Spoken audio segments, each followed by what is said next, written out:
In this video tutorial, I'm going to share to you on how you can fix Libmysql.dll missing on your Windows 11. So let's get started. The first thing we need to know is the system type of our Windows.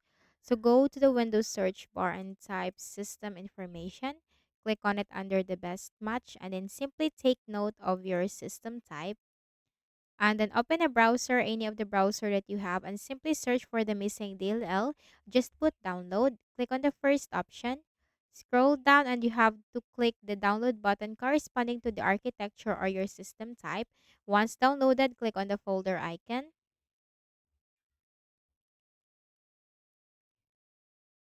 Wait for this to load. Then right click on the folder, select extract all.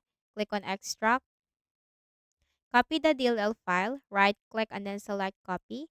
Then go to this PC on the left pane, double click on the Windows C drive. Scroll down to the Windows folder, double click. Locate the System32 folder, double click on it. Right click and then select paste. Click on continue. So simply paste the file into the System32 folder. Now once done, just right click at the start button, shut down or sign out and restart. Next method, open a browser again.